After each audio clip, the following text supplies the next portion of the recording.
सिद्धाणम् आयरीयाणम् नमो वज्रायाणम् नमो लोय संग्रसारूणम् मोक्षमार्गस्य नेतारम् भेतारं कर्म भूभृताम् ज्ञातारं विश्वतत्त्वानां वन्दे तद्गुणलब्धये।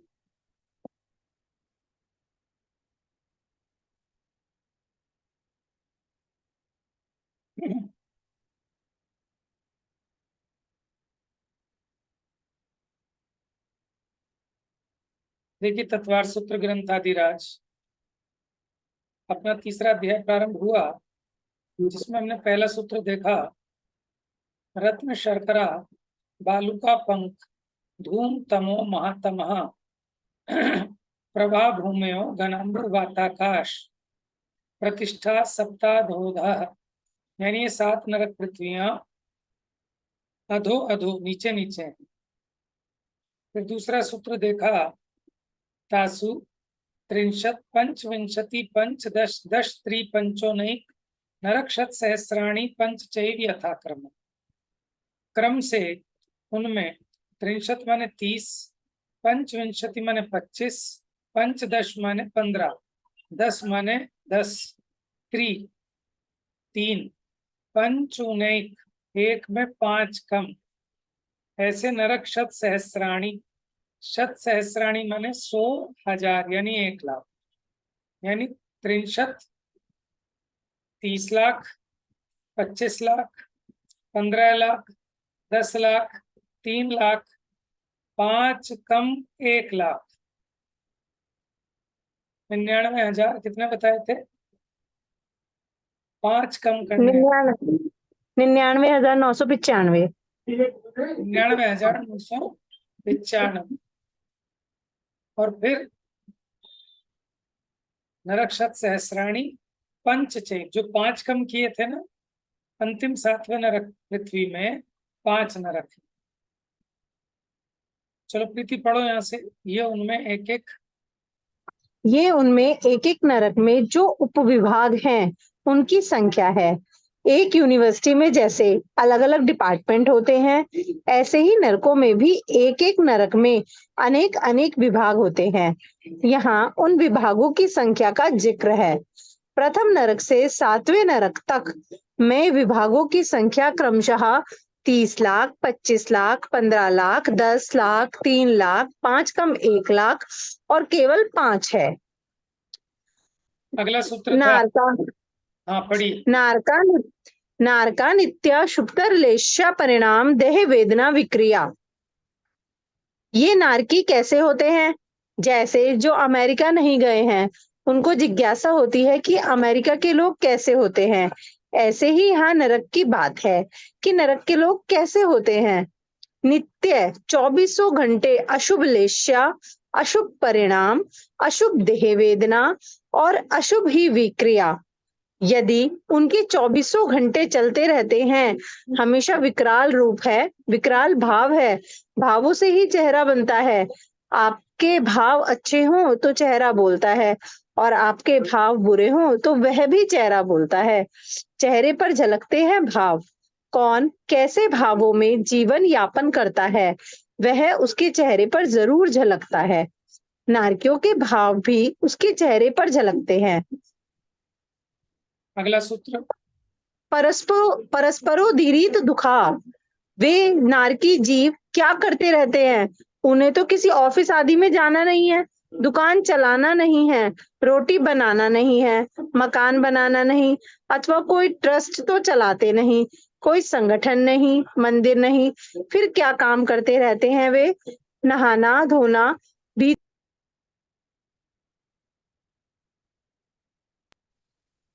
नहाना धोना भी तो है नहीं। फिर क्या करते रहते हैं वे? हमेशा वही कहते हैं, परस्परोदीरित दुखा, अर्थात तू मुझे दुख दे, मैं तुझे दुख दूं।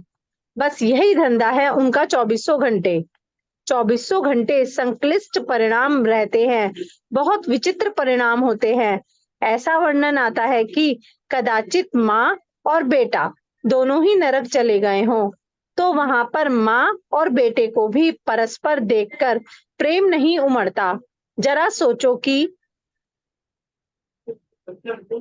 यहाँ पर सारी जिंदगी माँ बेटे प्रेम से रहे, मगर अगले जन्म में जब नरक में मिल गए और पता भी चल गया कि ये मेरी माँ थी और ये मेरा बेटा था, क्योंकि वहां पर अवधि ज्ञान होता है, फिर भी माँ के प्रति कृतज्ञता और पुत्र के प्रति ममता के भाव नहीं आते हैं, अपितु एक दूसरे के प्रति बहुत ही मलिन परिणाम होते हैं। जैसे बेटा सोचता है, यह पूर्व जन्म में मुझे दवाई पिलाते समय इतने जोर से पकड़ती थी कि मार ही देना चाहती थी, मैं ही बच निकलता था, इत्यादि। 5वां सूत्र। संकलिष्टा सुरोदिरी दुखास प्राक चतुर्थ्या। और असुर कुमार जाति के देव भी वहां पर आते हैं और वे उन्हें और भिड़ाते हैं। तीसरे नरक तक असुर कुमार जाति के देव आकर उन्हें बढ़ा चढ़ाकर और भी याद दिलाते हैं, उन्हें भड़काते हैं कि उसने तुम्हारे साथ ऐसे गलत व्यवहार किए थे, इसलिए हमको नरक गति में ले जाने वाले परिणामों से बहुत डरना चाहिए।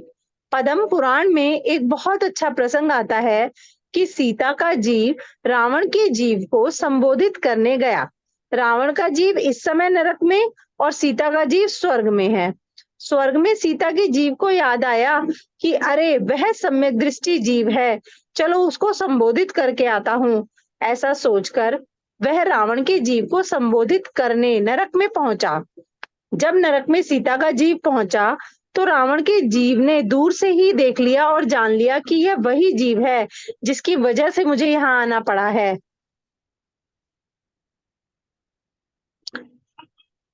इसलिए उसे दूर से देखते ही वह वहां से भागा। सीता के हरण के लिए पहले जो आश्रम में आया था, वही रावण उसी सीता के जीव को देखकर अब दूर भागा कि उसकी वजह से मेरी यह दुर्दशा हुई, अब न जाने क्या होगा। तब सीता के जीव ने रावण के जीव को आवाज दी, अरे मुझसे क्यों डरते हो, मुझसे मत डरो, अपितु अपने उन भावों से डरो जिनके कारण तुम यहाँ आए हो। कहने का तात्पर्य है कि सब अपने भावों की बात है, हमें अपने भाव सुधारना चाहिए। 6वां सूत्र हो चुका है ना? हाँ, पढ़िए। तेष्वेक त्रिसप्तदश सप्तदश द्वाविंशति त्रैश्त्रिंशत् सागरोपमा सत्वानां परा स्थिति। परा का मतलब होता है उत्कृष्ट, तो इनकी उत्कृष्ट स्थिति कितनी है?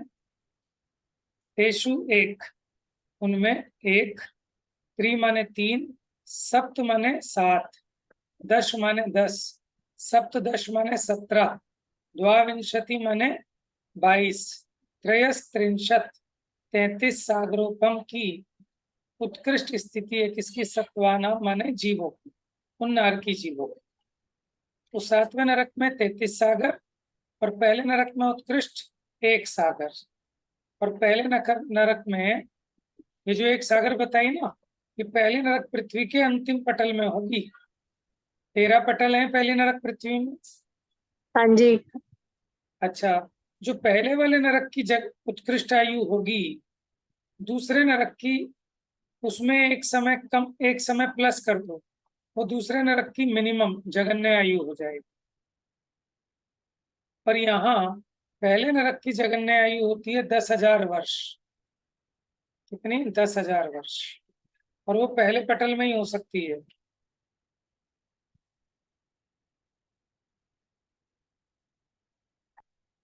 पढ़ी। और देखो, नरक में लंबी लंबी सागरों पर्यंत आयु है। नरक में जीव की उत्कृष्ट आयु क्रमशः 1 सागर, 3 सागर, 7 सागर, 10 सागर, 17 सागर, 22 सागर और 33 सागर प्रमाण है। किसी की अकाल मृत्यु भी नहीं होती। कल किसी ने पूछा था कि अकाल मृत्यु माने क्या? क्या समय आने से पहले ही मर जाते हैं? हमने कहा कि ऐसी बात नहीं है। सही पूछो तो निश्चय से किसी भी देव, मनुष्य, नारकी, त्रियंच की अकाल मृत्यु नहीं होती है। जितनी आयु जिसकी बंधी है उतनी ही है, मगर यहाँ इस तरह के प्रसंग देखे जाते हैं। इस अपेक्षा से यहाँ अकाल मृत्यु कहते हैं। नर्क स्वर्ग में ऐसा नहीं होता, इसलिए वहां अकाल मृत्यु नहीं होती है, ऐसा कहते हैं। इस तरह से अधोलोक का वर्णन पूरा हुआ। अब मध्यलोक का वर्णन करते हैं। मध्यलोक कैसा है, जिसमें हम और आप अभी रह रहे हैं, वह मध्यलोक है। देखिए, मध्यलोक की चर्चा अभी कल से स्टार्ट करेंगे।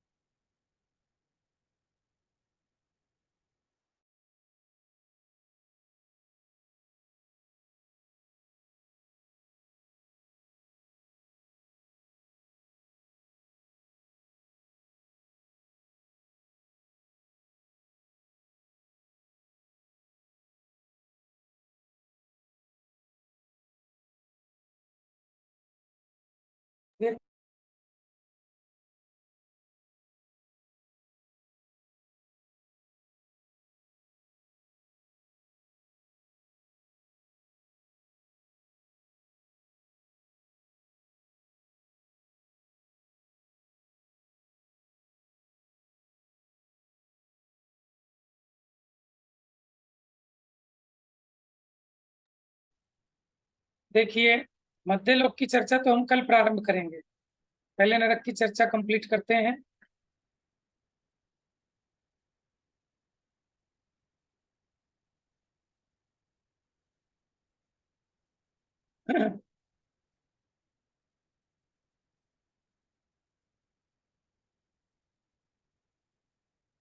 आपका अगर कोई प्रश्न है तो हम ले सकते हैं।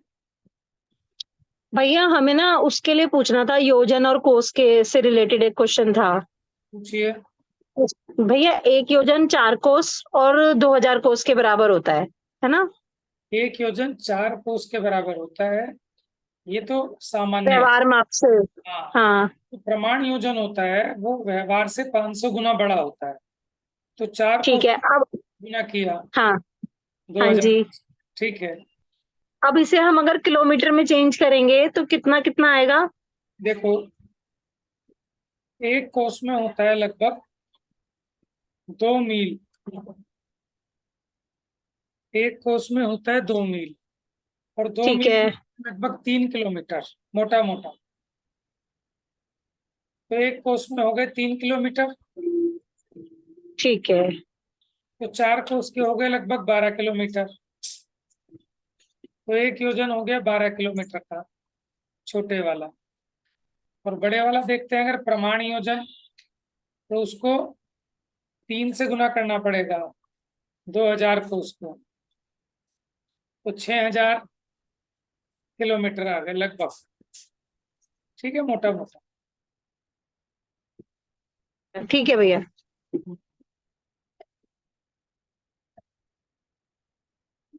डाउनलोड करते हैं, कहाँ पे आती है? वो व्हाट्सएप पे, क्या नाम है व्हाट्सएप पे? चलो चलो।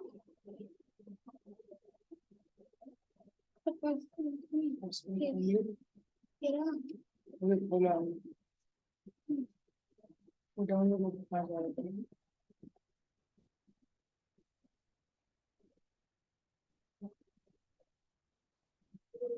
अपनी जो मेन चेतन दास जी की टीका है, तो उसके पीडीएफ में ना तीसरा अधिकार गायब था। डाउनलोड नहीं होने नहीं। आ जाता है, ऊपर आते हैं। हाँ डॉक्यूमेंट्स में जाकर देखो, डाउनलोड स्क्रीनशॉट लगता है, स्क्रीनशॉट लगता है।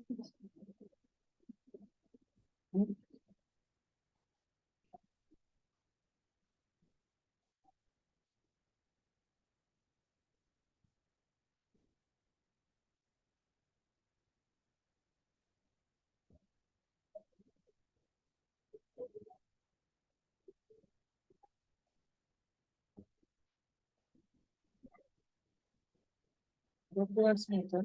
डाउनलोड्स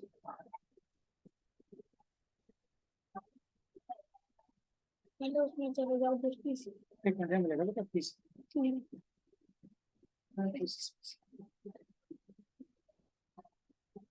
डाउनलोड्स ये ऊपर। हाँ हमारे इस तरह नहीं, कान है ये, कान है। डाल चुका है इसका मतलब कोई वही तो कह रहा था मैंने डाल रखी, मैंने बुखार तो ठीक है, कोई तो कोई सी- ठीक, कोई नहीं, इसमें लिखेंगे।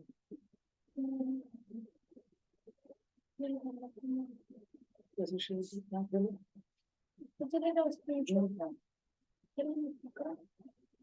बड़ा कैसे करें?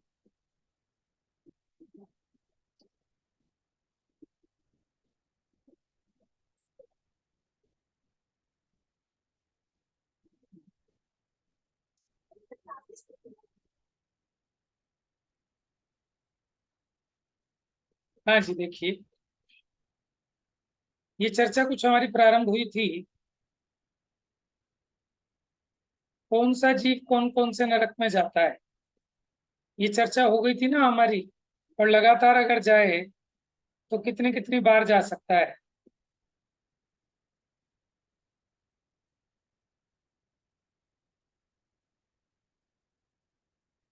चलिए पढ़ दीजिए एक बार इसको।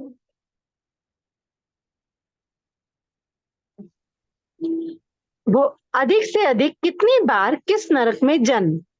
कोई असंगी जीव मरण कर प्रथम नरक में उत्पन्न हुआ, वहां से मरण कर संगी हुआ, पुनः मरण कर यहाँ ही असंगी हो गया, पुनः मरण कर प्रथम नरक का नारकी हो गया।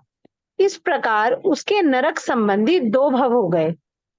असंगी जीव इस प्रकार अधिक से अधिक 8 बार पहले नरक में उत्पन्न हो सकता है, इससे अधिक नहीं। नारकी मरण कर संगी ही होता है, असंगी नहीं। अतः 8 भवों के बीच में से 7 भवों का अंतर पड़ा। देखो, 7 भवों का अंतर इसलिए पड़ा, नरक से निकला तो संगी हुआ, लेकिन काउंटिंग हम कर रहे हैं असंगी जीवों की। असंगी पंचेंद्रिय, उससे नीचे का नहीं, उससे नीचे का 4 इंद्रिय तक का जीव मरकर नरक में आ सकता है कि नहीं आ सकता? क्या चीज भैया, दोबारा पूछना आप। 4 इंद्रिय तक के जीव मरण करके नरक में आ सकते हैं या नहीं?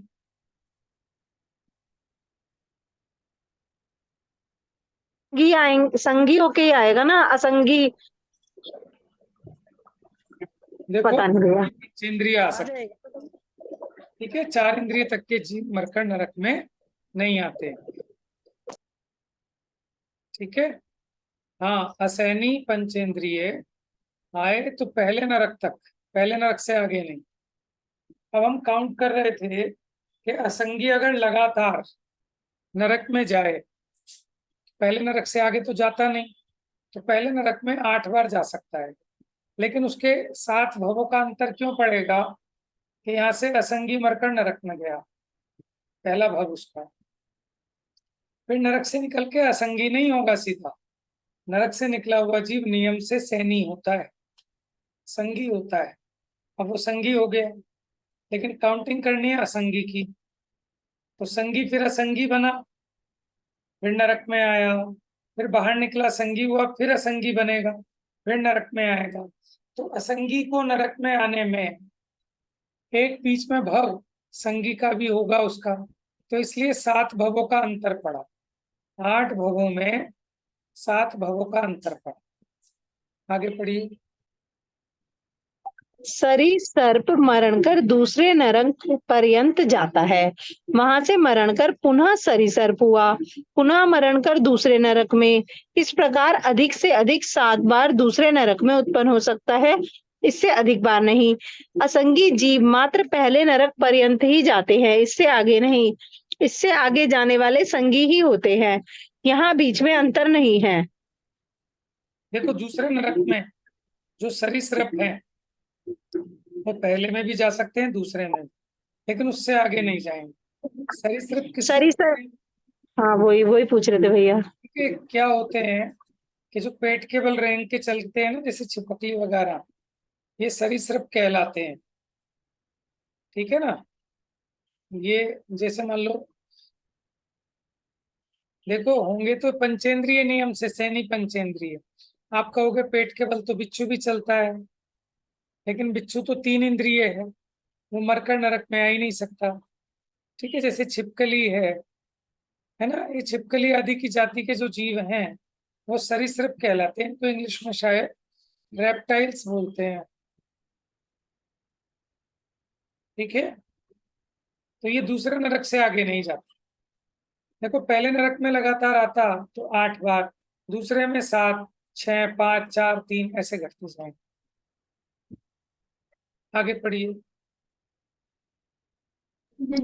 इसी प्रकार भेरुड़ पक्षी आदि उड़ने वाले जीव तीसरे नरक में अधिक से अधिक 6 बार, सर्प आदि जीव चौथे नरक में 5 बार, सिंह आदि जीव सांप चौथे नरक तक जा सकता है।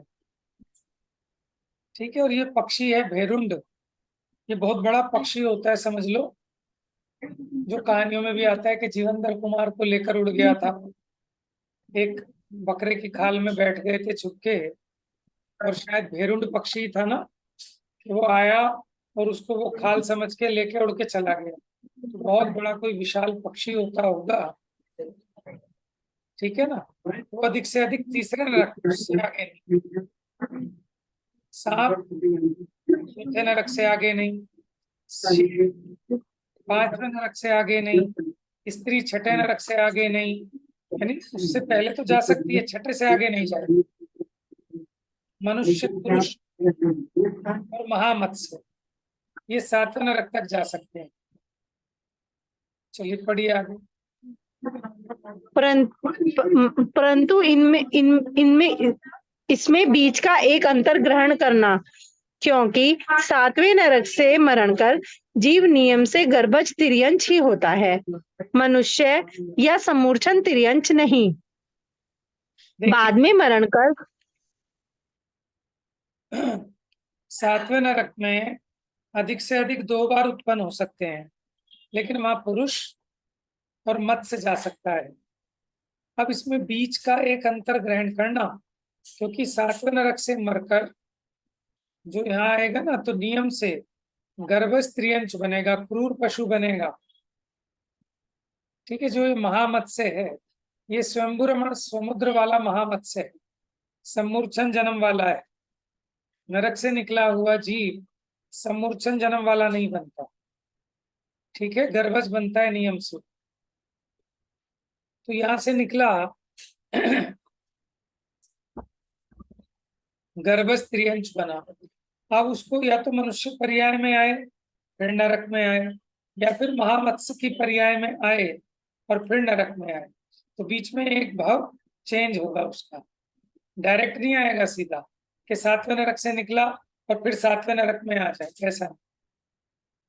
ठीक है, क्योंकि 7वें नरक में सिर्फ मनुष्य या स्वयंभू रमण समुद्र का महामत्स्य आ सकता है। तो यहाँ से जो निकला था ये गर्भज पशु हुआ था। अब ये या तो मनुष्य पर्याय में आए पहले, या महामत्स्य बने वहां का, तब ये 7वें नरक में आएगा। आगे बढ़िए। यह नियम उत्कृष्टता की अपेक्षा जानना, जगन्य की अपेक्षा 6वीं नगर पृथ्वी पर्यंत नियम नहीं है। 7वीं नरक पृथ्वी का यह नियम है कि वहां से मरण कर क्रूर दुष्ट तिर्यंच ही होगा तथा पुनः मरण कर किसी न किसी नरक में ही जाएगा। नरक से निकलकर कहाँ कहाँ जन्म। नरक के लिए नियम है, बाकियों में तो उत्कृष्टता की अपेक्षा कहा, लेकिन 7वें का निकला हुआ नियम से क्रूर पशु होगा और पुनः मरण कर, जरूरी नहीं है कि 7वें में आए, किसी न किसी नरक में ही जाएगा। माने यहाँ से गया सिंह बन गया, अब सिंह अगर मर के आएगा नरक में तो कितने नरक तक आ सकता है? 5वें नरक तक। ठीक है, तो उसमें आएगा। अब नरक से निकलकर कहाँ कहाँ जन्म ले सकता है, पढ़िए। नरक से निकलकर जीव कर्म भूमि संगे पंचेंद्रिय पर्याप्तक गर्भज मनुष्य या तिर्यंची होता है। भोग भूमिज मनुष्य, तिर्यंच, देव, नारकी, कर्म भूमिज असंगी पंचेंद्रिय, विकल त्रय एकेंद्रिय, समूर्छन मनुष्य तिर्यंच नहीं होता है। इसी प्रकार बलदेव, बलभद्र, वासुदेव, नारायण, प्रति वासुदेव, प्रति नारायण, सकल चक्रवर्ती इन 4 पदों को प्राप्त नहीं करता है, क्योंकि पूर्व भव में संयम सहित जीव के ही ये 4 पद होते हैं। तथा संयमी जीव नरक नहीं जाता है। संयमी जीव संसार में देवगति ही प्राप्त करते हैं। ये चारों पद देवगति से आने वाले जीव ही प्राप्त करते हैं। तो नरक से निकलकर तीर्थंकर तो हो सकते हैं, लेकिन नारायण, प्रति नारायण, बलभद्र और चक्रवर्ती नहीं हो सकते, क्योंकि ये चार पद जो हैं नियम से पूर्व भाव में जो संयमी जीव हैं वही अगले भाव में नारायण, प्रति नारायण, बलभद्र और चक्रवर्ती बनते हैं। यानी वो चारों के चारों पद देवगति से आने वाले जीवों के लिए रिजर्व है। ठीक है, आगे पढ़िए। तीसरे नरक पर्यंत का निकला हुआ कदाचित कोई जीव तीर्थंकर पद को प्राप्त कर सकता है। तीर्थंकर प्रकृति का बंध चौथी अविरत सम्यक से सातवें अप्रमथ संयत पर्यंत कहीं भी केवली या श्रुत केवली के निकट कर्म भूविज मनुष्य ही करता है। उनमें से पहले मिथ्यात्व अवस्था में नरकायु का बंध कर लेने वाला कोई अविरत सम्यक दृष्टि जीव तीर्थंकर प्रकृति का बंध कर तीसरी नरक पृथ्वी पर्यंत जा सकता है। इसमें विशेष यह है कि पहली नरक पृथ्वी में तो सम्यक तो लेकर जा सकता है, परंतु दूसरी और तीसरी पृथ्वी में सम्यक तो छोड़कर मिथ्या दृष्टि ही जाता है।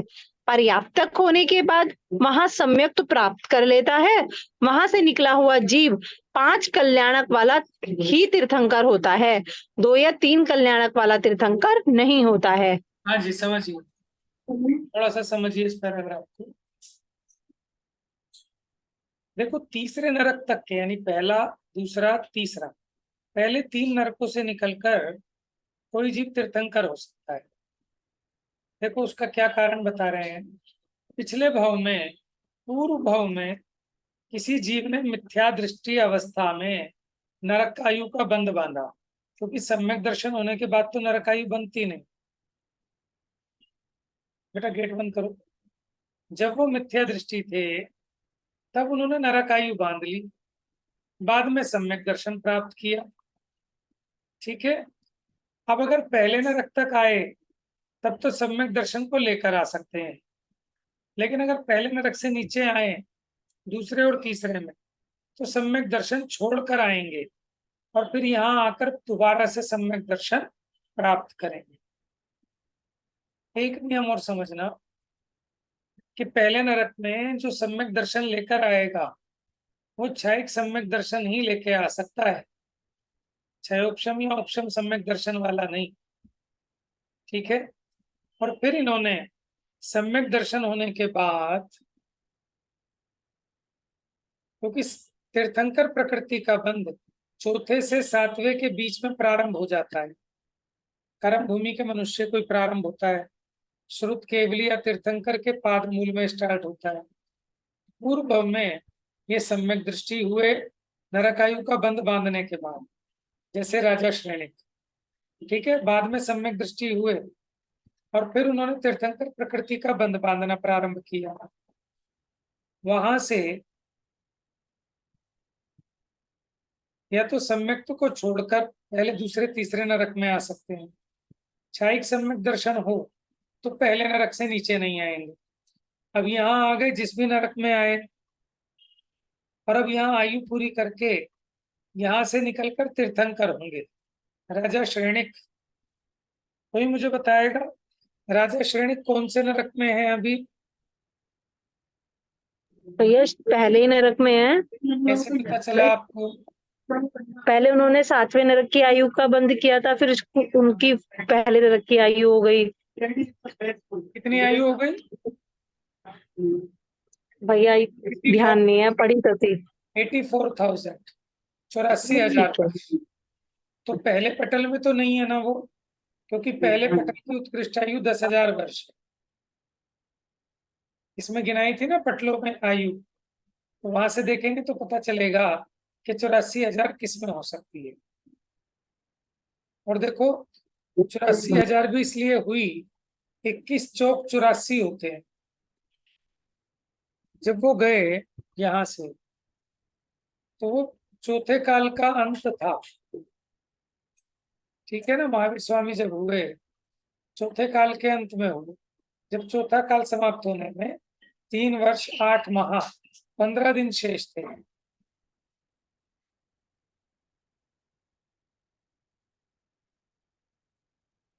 अब देखो यहाँ 5वां काल 21,000 वर्ष का, छठा काल 21,000 वर्ष का, फिर छठा रिपीट होगा वो 21,000 वर्ष, और फिर 5वां फिर 21,000 वर्ष। तो यहाँ जब चौथा काल आएगा तो उसके पहले तीर्थंकर बनेंगे महापदम नाम के। तो अभी 84,000 वर्ष का गैप है, कहाँ वेट करें, तो वो चले गए नरक में। ठीक है, 84,000 वर्ष की आयु। कोई कहे 10,000 वर्ष की आयु बांध लेते, कि कैसे बांध लेते, गड़बड़ हो जाता सारा गणित। 10,000 वर्ष की आयु पूरी करके फिर यहाँ आते तो यहाँ कौन सा काल चल रहा होता, 5वां काल ही चल रहा होता, क्योंकि 5वां काल 21,000 वर्ष का है। ठीक है, और अभी 5वें काल को 2,500 वर्ष गुजरे हैं, और अभी 7,500 वर्ष बाद यहाँ आते, है ना। तो तीर्थंकर कैसे हो पाते थे। तो सारा का सारा सब सुव्यवस्थित सुनिश्चित है। कौन था, ठीक है। भैया ये जो लिखा है ना कि वो तीर्थंकर हो जाते हैं वहां से निकला हुआ जीव, ये पहले नरक से अपेक्षा से बात है कि तीनों नरक से है? तीनों नरक से हो सकते हैं। ठीक है। ठीक है, और देखो नरक से निकलकर जो यहाँ तीर्थंकर बनेंगे वो 5 कल्याणक वाले ही बनेंगे। ठीक है, अच्छा जरूरी नहीं है नरक से निकलकर भरत क्षेत्र में ही आए, विदेह क्षेत्र में भी आ सकते हैं, क्योंकि विदेह क्षेत्र में 2 कल्याणक वाले और 3 कल्याणक वाले और 5 कल्याणक वाले भी हो सकते हैं। लेकिन भरत और ऐरावत क्षेत्र में 5 कल्याणक वाले तीर्थंकर ही हो सकते हैं। और नरक से निकला हुआ चाहे भरत का बने, चाहे ऐरावत का बने, चाहे विदेह क्षेत्र का तीर्थंकर, वो 5वें कल्याणक वाले हो। इसकी चर्चा कल करेंगे कि क्या कारण है कि 5 कल्याणक ही क्यों होंगे। ठीक है, बाकी अभी चर्चा कल करेंगे। जावाणी के ज्ञान से सूझे लोकालो, सोवाणी मस्तक नमः सदा देते हूँ।